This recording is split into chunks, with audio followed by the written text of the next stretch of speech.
In 2005, a supervisor called for detectives to respond to conduct the investigation into David Castor's death. On that day, it appeared that this very well may be a suicide. The first time I saw Stacy, she was at the neighbor's house sitting on some steps and just sobbing, crying. At that point, Detective Lashinsky went to speak with Stacy. At that point, she seemed credible. Her emotions seemed appropriate. She had enough recall about all the activities through the weekend. I scheduled an appointment with her for her to come down to headquarters. I was with her for an extended period of time at headquarters, gathering the information, getting her statement.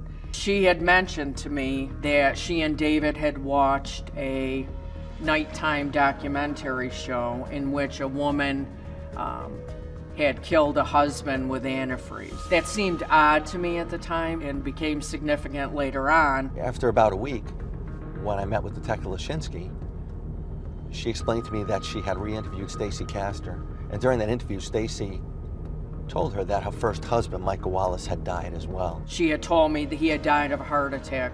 When Detective Lashinsky relayed that to me, that's probably when it started that something might not be right here. After the death of David Castor, it was ruled suicide by ethyl glycol poisoning, which would have been the antifreeze. We followed the evidence trail, and as that progressed, we realized this may not be a suicide after all. If we could show that Michael Wallace had died by a homicide, then they would rule David Castor's death a homicide as well. The Stacy Castor case is still referred to as the Castor case, amongst police work and in our department. It was a successful case, best case of my career. Some ways it made me, some ways it broke me. I still think sometimes about her, frankly, the coldness in a human being that can remove two husbands from her life because they were inconvenient towards her. And I can say my whole time in police work, I still question things about human beings and how they get to the places they get to.